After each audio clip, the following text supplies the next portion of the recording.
Hello and welcome to this tutorial about Forbes.com. We will be talking about using Forbes.com to find private company information. You can actually begin here at the library's website. We have a section of the website to help you find useful websites outside of the library.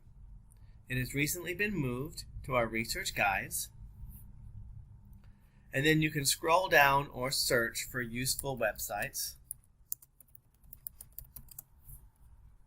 to find the Useful Websites guide. This guide is a gathering of online resources that can help you with various needs. On this page, look for Business, Economy, and Finance. Then on this page, scroll down to the box for Company and Industry, and you will see a link to Forbes.com lists.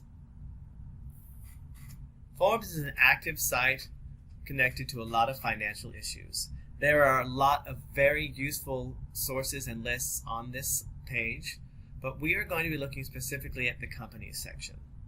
Scroll down to Companies and find the list for America's largest private companies. Once the page loads, you will find a summary of recent news in the field, and below the text you will see a link that says click here for the full list of America's largest private companies.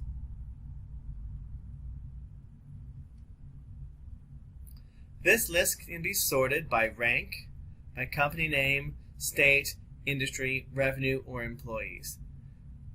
Simply click on the title of each column to resort the list by that facet. You can click on the name of any company to see their profile. Often this content will be brief and additional resources will be needed. Other suggestions for private company information are the database Nexus Uni or Business Insights Global, which we will discuss in other tutorials. A particularly useful part of this page is the Related section, which leads you to other lists that connect with this one, whether it is people who appear on this list, or other companies that are working related by industry, or companies that are located in the same part of the country. For additional help with this or other resources, please visit us at utdallas.edu/library and click the chat slide out. We will be happy to help you with any of your research questions.